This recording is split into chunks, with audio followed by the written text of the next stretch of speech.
Hola, es un gusto para mí nuevamente estar compartiendo de la palabra de Dios en este día, hermanos. Bendecido día tengan cada uno de ustedes en este día tan maravilloso que hizo el Señor para nosotros. Le damos gracias por este bendito día, por este glorioso día y maravilloso, porque es un día que debemos de alabar al Señor y darle las gracias por este día. Gracias porque nos permite estar en esta tierra gozando de todas aquellas maravillas que Él nos regala, que Él hace para nosotros. Darle gracias por todo aquello que nos ha dado, porque ha sido cosas buenas todo lo que Él nos da, porque nunca nos suelta de su mano. Por eso en este día doy honra y gloria al Señor. Bendito seas, Padre. Alabado sea tu santísimo nombre. Solamente tú eres el único que merece ser honrado y alabado. Bendito seas, Padre. Te damos las gracias por todo lo bueno y maravilloso que has sido, Padre, porque tú cuidas a tus hijos, porque tú no los abandonas, porque tú estás al pendiente de cada necesidad, de cada hijo tuyo, Señor. Te damos gracias, Señor. Pero también, Señor, en este día te pedimos, mi Padre amado, que perdones nuestros errores, nuestras ofensas, Señor. Si te hemos ofendido, te pedimos perdón, Señor. Perdónanos, Padre bendito, porque a veces te fallamos, Padre. Pero tú, Señor, como eres un Padre amoroso, nos perdonas, Señor, cuando nosotros volteamos nuestro rostro hacia ti, Señor, y te pedimos perdón, Señor. Bendito seas, Padre mío. Te pido en este día, Señor, que tú bendigas, Señor, a cada uno de mis hermanos en Cristo, a cada una de su familia, de sus hijos, Señor, sus esposos, esposas. Bendícelos, Señor, cuídalos. Guárdalos en el hueco de tu mano, Señor. También te pido, mi Padre Santo, por cada uno de nuestros pastores del Ministerio Casesa, Señor. Te pido, mi Padre amado, que tú los guardes, que tú los cuides, Señor. Tenlos siempre, Señor, en el hueco de tu mano, Señor. También en este día, Señor, te doy gracias por mi vida, Señor. Gracias, Señor, porque tú no me has abandonado, Señor. Gracias, Señor, porque si yo aún sigo de pie, Señor, es por tu santa voluntad, Señor. Gracias te doy, Señor, por cada una de mis hermanas y mis hermanos, Señor, por toda mi familia, por mis hijos, Señor, por mis nietos, Padre bendito. Gracias te doy en este día tan maravilloso, Señor, que me permites, mi Padre Santo, estar hablando de tu palabra, Señor. Para mí es un gozo y un honor, Señor, poder, Señor, hablar de tu palabra, Señor. Gracias te doy, Señor, porque tú me utilizas, Señor. Gracias te doy, Señor, porque tú te manifiestas, Señor, en la palabra, Señor. Cierra mi boca, Señor, que seas tú, Señor, que yo nada más sea ese instrumento que tú quieres usar, Señor. Gracias te doy, Señor, por ese gran honor que me das, Señor. Gracias te doy en el nombre de Cristo Jesús. Amén y amén. Hermanos, esta enseñanza lleva por título La transformación que tenemos en Cristo. Pero les voy a leer una pequeña introducción que dice así. La fidelidad de Dios no es ninguna garantía de que los creyentes serán librados de la dificultad, del dolor o del sufrimiento de la vida. En realidad Dios nos enseña en su palabra que pasaremos por esos momentos de crisis, tanto el creyente como el no creyente. Solo que a diferencia de los no creyentes, Jesús va de nuestro lado. Y así lo declaramos, hermanos, que siempre Él va de nuestro lado, que siempre Él está con nosotros, que Él no nos abandona. Para nosotros es un gozo saber eso, saber que Él está con nosotros ante cualquier situación, porque como dice aquí, la transformación a veces es muy dura, ¿En qué nos transformamos cuando recibimos a Cristo? ¿Por qué dice transformación en Cristo? Pero vayamos a la palabra en Primera de Pedro 4, de 12 al 3. Y dice así la palabra de Dios. Amados, no os sorprendéis del fuego de prueba que os ha sobrevenido como si alguna cosa extraña os aconteciera. En el 13 dice, sino gozaos por cuanto sois participantes de los padecimientos de Cristo, para que también en la revelación de su gloria os gocéis con gran alegría. Es probable que Pedro escribiera esta carta poco antes o después del incendio de Roma y al comienzo de los horrores de un periodo de persecución a los cristianos que duró 200 años.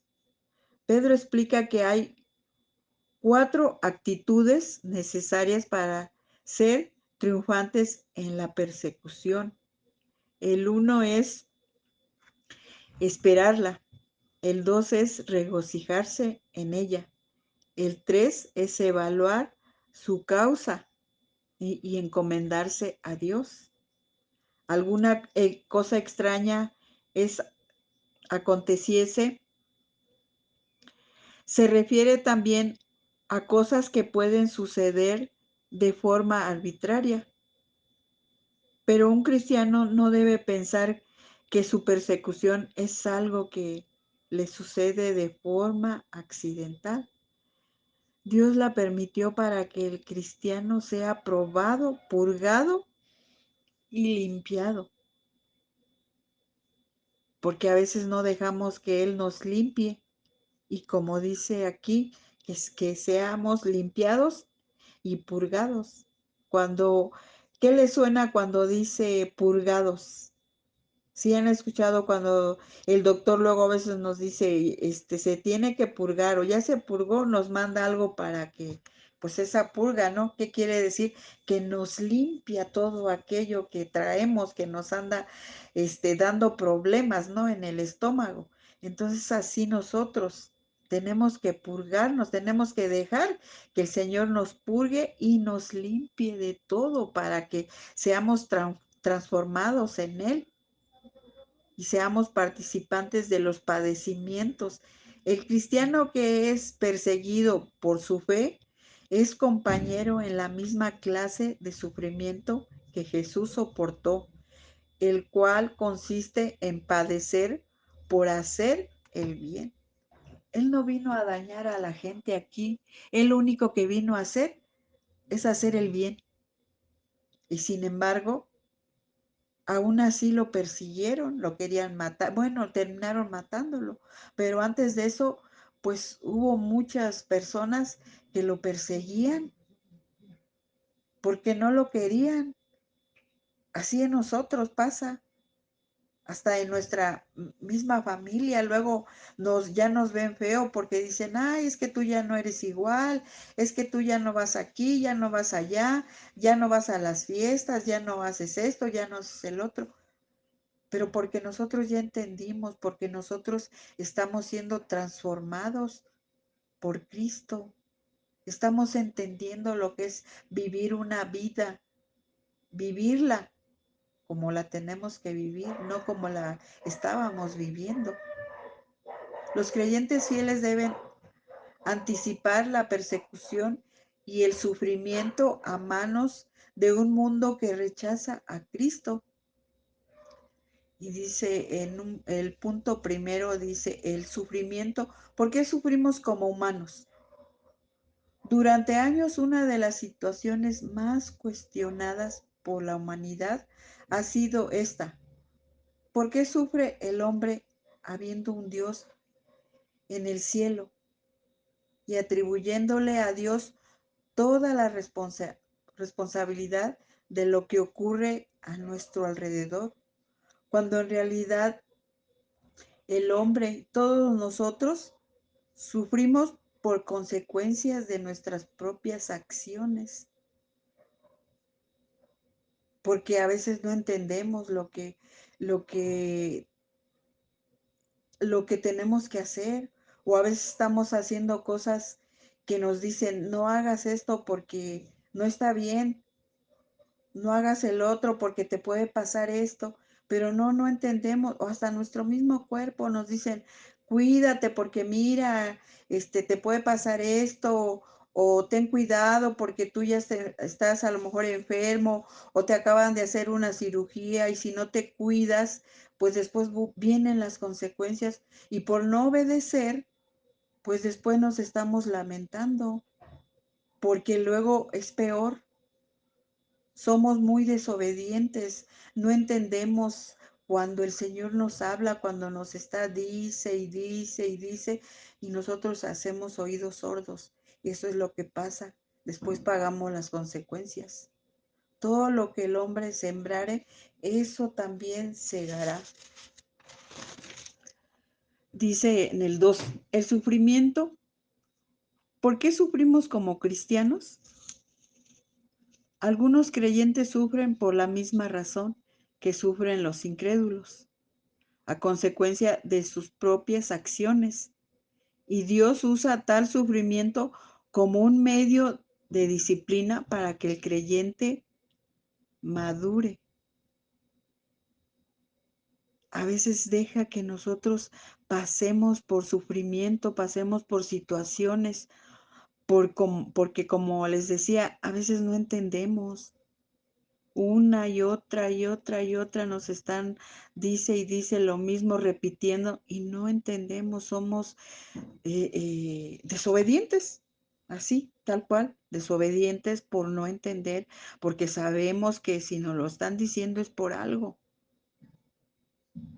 porque pues así estábamos acostumbrados a vivir, pero ahora no, ahora ya tenemos que ser obedientes porque estamos viviendo en un mundo pecaminoso y corrupto, y a veces se torna inevitable el sufrimiento por aquello que son atacados por el poder del mal.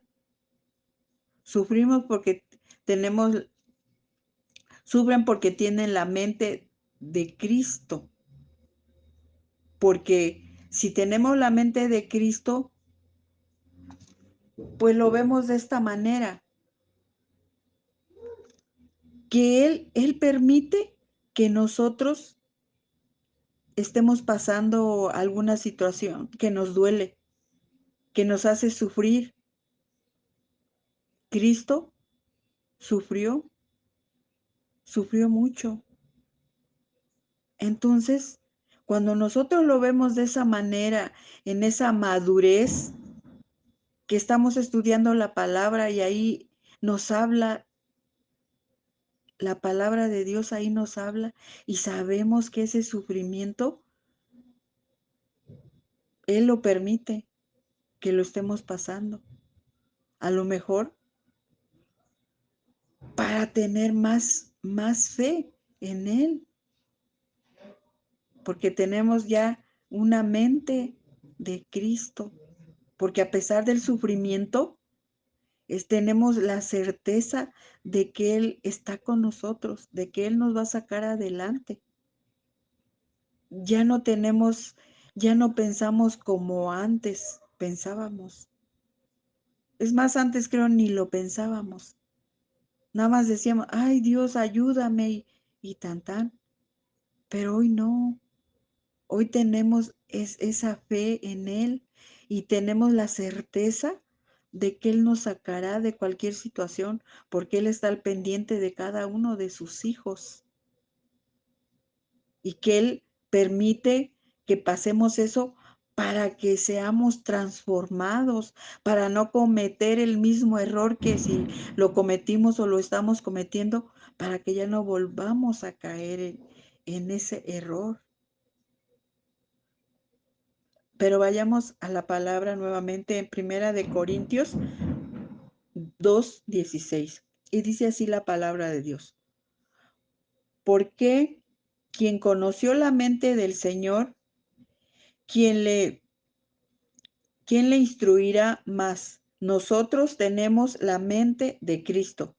Como cristianos somos uno con Cristo y como resultado participamos en su sufrimiento, lo cual es un requisito para que Cristo sea glorificado, porque ahí es donde nos damos cuenta que Él está. Por eso en todo momento le damos la gloria, le damos la honra y lo glorificamos, porque sabemos que Él siempre sale triunfante.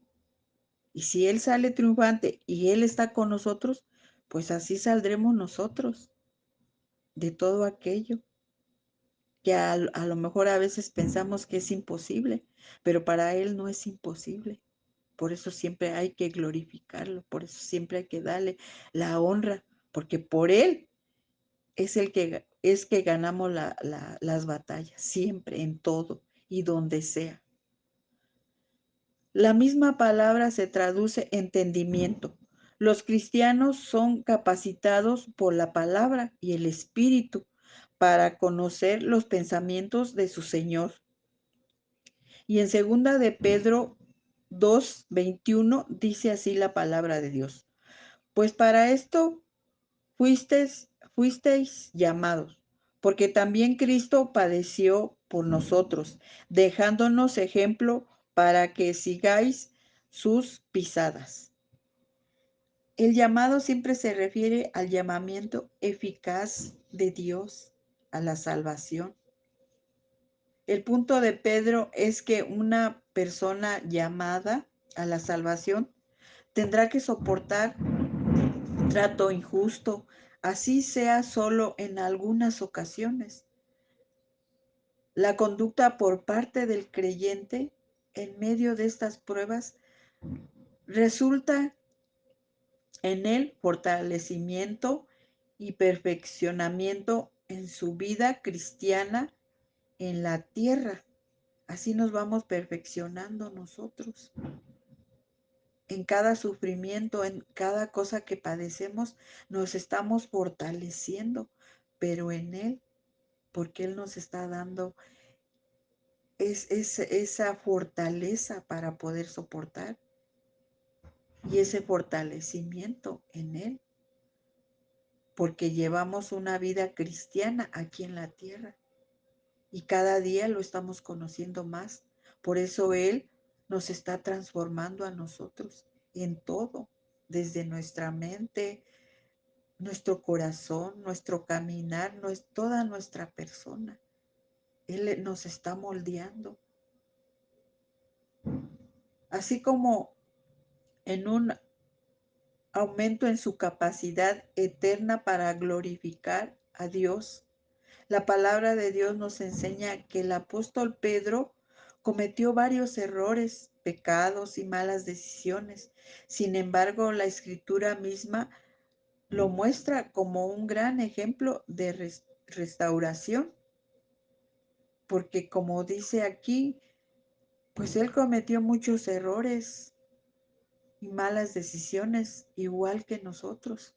Pero sin embargo, Dios nos perdona, como a Pedro. No porque él haya cometido muchos errores, el Señor lo desechó, ¿no? Al contrario, Pedro fue aquel discípulo que negó en énfasis 3 veces al Señor Jesús.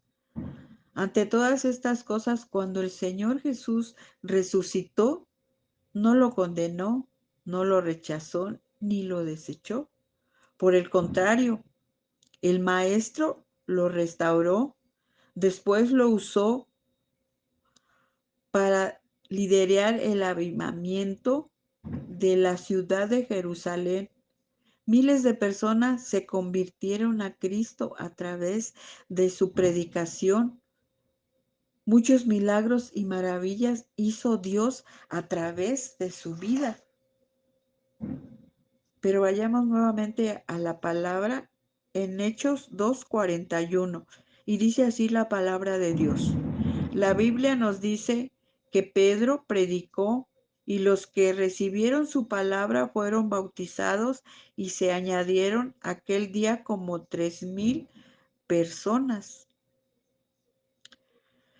¿Alguna vez has considerado el proceso de que atraviesa una mariposa? Esto me gustó mucho porque este pasaje me lleva a nuestra, al ser humano como esa transformación de la mariposa con nosotros, como cuando nosotros recibimos de la palabra, porque antes que éramos,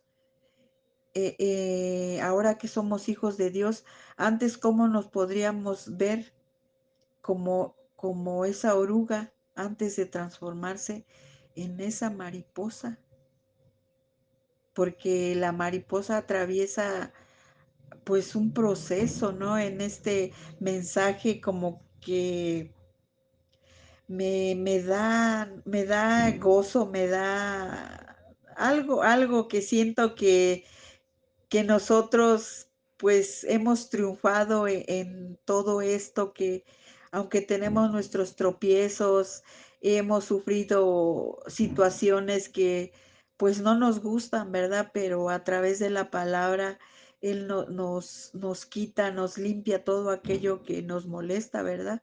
Porque todo lo que viene de Dios siempre triunfa. Entonces nosotros así somos como pues la mariposa, ¿no? En su transformación, porque comienza por un cambio de actitud, la imagen reflejada una mariposa y con toda intención. ¿Alguna vez has considerado el proceso que atraviesa este precioso insecto? Tiene 4 etapas y aunque no tenemos tiempo aquí para analizarlo completamente, de seguro has escuchado el término que describe el proceso que sufre la oruga para llegar a ser una linda mariposa. Metamorfosis es una palabra que viene del griego y significa cambio, transformación. Ahí es lo que yo les decía que me da, no, me da gozo, me da alegría de ver este ejemplo que les pongo, porque es algo tan bonito. Ya cuando vemos a la mariposa transformada, después de ser ese gusano que cuando a lo mejor nosotros lo vemos antes de ser mariposa, nos da hasta miedo, ¿no? Nos da cosa ver a la oruga, pero después cuando se forma, como dices, en una linda mariposa, qué cosa tan hermosa. Entonces, así somos nosotros, hermanos. El Señor nos transforma después de ser aquellas personas, a lo mejor como la oruga, ¿verdad? Y que ahora cada día nos va dando esos colores en nuestras alas. Yo lo veo así, ¿no? Como que somos mariposas. En esas alas nos dio unos lindos y bellos colores y tenemos que reflejarnos así, como esas lindas mariposas, con esas alas hermosas, con esos colores que Dios le dio hacia nosotros. Falta que nosotros queramos tomar esos colores y esas bellas alas de esa mariposa. Es algo tan bonito esta transformación de la mariposa y que si nosotros lo vemos de esa manera, así podemos ser nosotros, hermanos, siempre y cuando queramos tomarnos de la mano y de la palabra, que seamos obedientes, que hagamos lo que la palabra dice para ser esas bellas personas, porque sí se puede. Y en Romanos 12:2 dice así la palabra de Dios: y no se adapten a este mundo, sino transfórmense mediante la renovación de su mente para que verifique cuál es la voluntad de Dios, lo que es bueno y aceptable y perfecto. Renovaos por medio del Espíritu Santo. Esta metamorfosis, al igual que en el caso de la mariposa llevará un proceso que será diferente para cada persona. Y como resultado, veremos un cambio en nuestra actitud, como a la oruga. A nosotros también nos tocará mudar la piel. Así es, la piel y todo. Aunque a veces duela, pero tenemos que cambiar nuestra forma de pensar,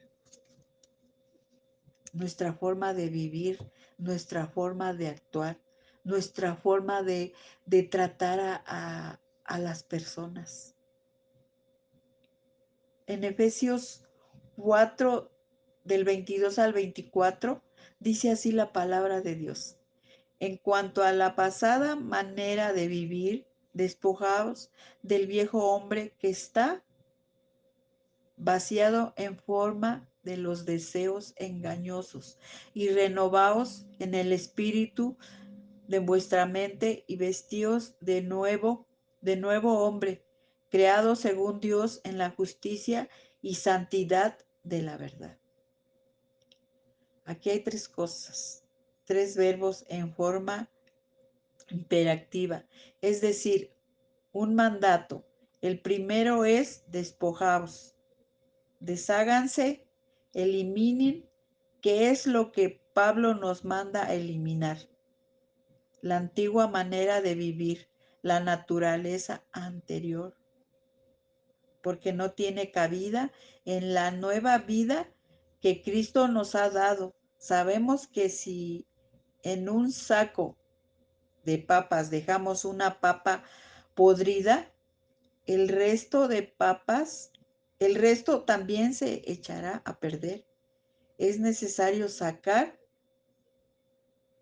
la papa que está mala y nosotros tenemos que arrancar todo lo malo de nuestra vida anterior.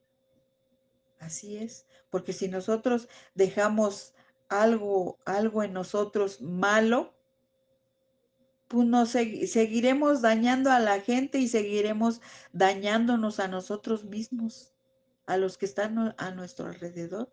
¿Por qué? Porque todavía dejamos ahí adentro de nosotros una papa podrida que sigue echándonos a perder.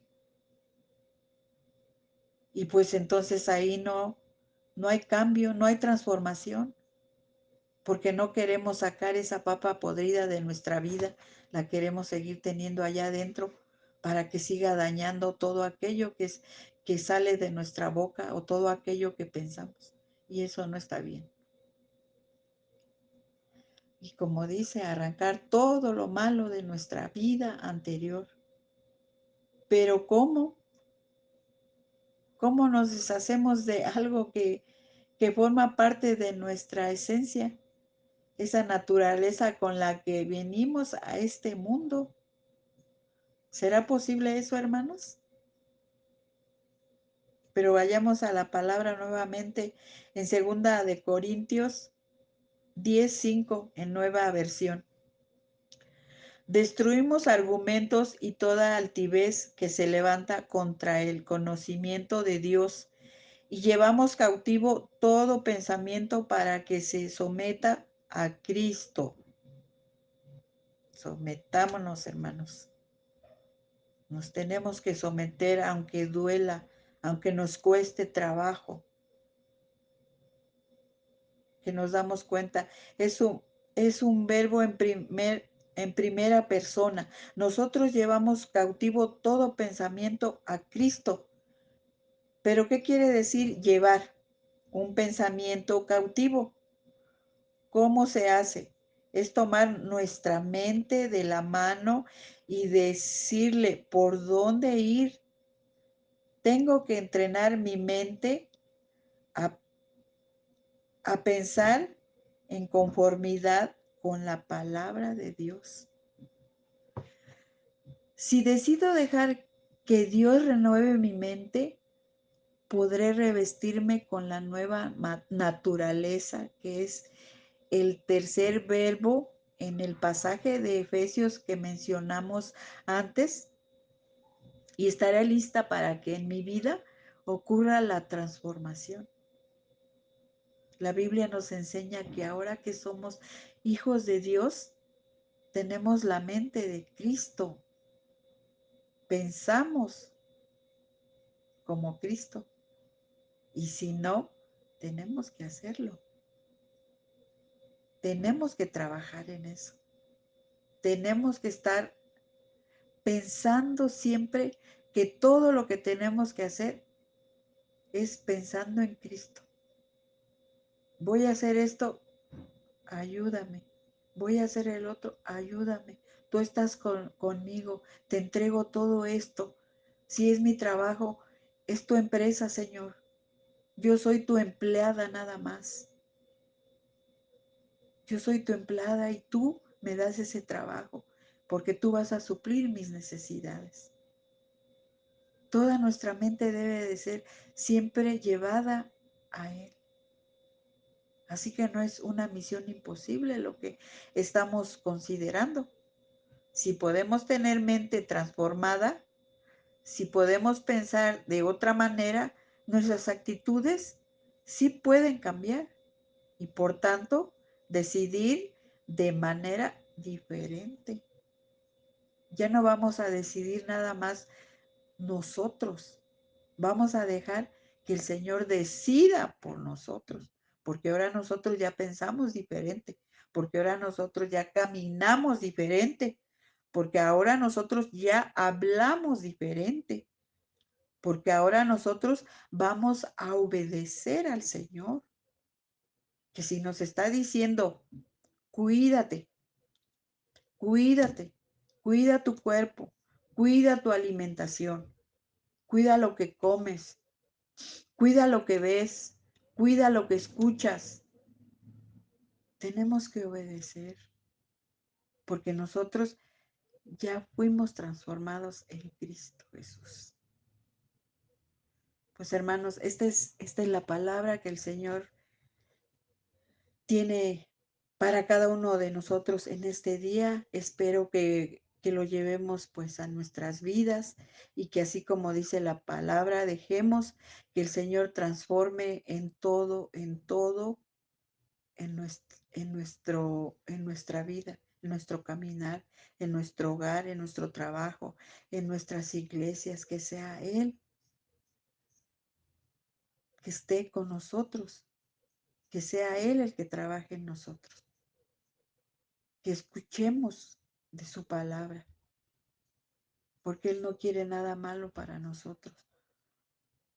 Por eso cada día Él utiliza a cada uno de nosotros, cada uno de mis hermanos, para poder estudiar de su palabra, porque es un privilegio poder estudiar la palabra y llevarlo a, a otras personas que necesitan esta palabra, para que más personas escuchen de esta palabra, que van a ser transformados porque el Señor va a tocar esos corazones, para que esta palabra llegue a ellos, para que esta palabra los inquiete, porque es el Señor el que los está buscando, porque no somos nosotros, es su palabra, porque nada más nosotros somos instrumentos de Él. Él nos usa para que nosotros llevemos esa palabra y para nosotros es un gozo poder hacerlo, es un privilegio. Por eso en este día yo doy gracias. Gracias, Padre.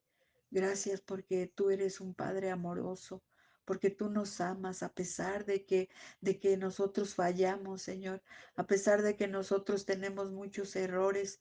Tú nos amas, Señor, porque tú, Señor, siempre nos cuidas, Señor, porque tú siempre nos tienes bajo tus alas, Señor, resguardándonos, cuidándonos, Señor, porque tu ciudad, Señor, está corrompida, Señor, porque tu ciudad está llena de maldad, Señor, y tú, sin embargo, Señor, has cuidado a tus hijos, a tus siervos, Señor, a tus servidores inútiles, Señor. Tú los has cuidado, Señor, de todo mal, Señor.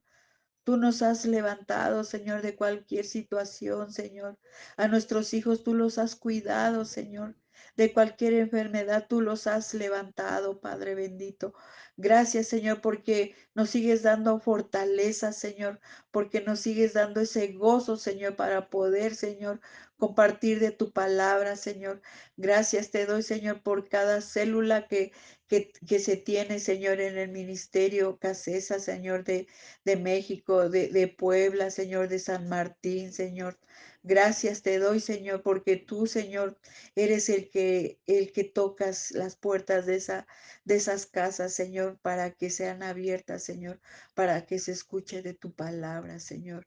Gracias, Señor. Bendice, Señor, a esos pies, Señor, que van, Señor, y llevan tu palabra, Señor. Bendice esos labios, Señor, que hablan, Señor, de tu bendita palabra, Señor. Gracias te doy, Señor, por la vida de nuestros pastores, Señor. Bendícelos, Señor. Cuídalos, Señor. Llévalos en el hueco de tu mano, Señor. Úngelos con tu sangre preciosa, Señor. Te doy honra, Señor. Te doy gloria, Señor. Bendito sea, Señor. Alabado sea tu santísimo nombre, Señor. Padre, de honra, de gloria, Señor. Gracias te doy, Señor, en este día, Señor. Te agradezco, Señor, en el nombre de Cristo Jesús. Amén y amén.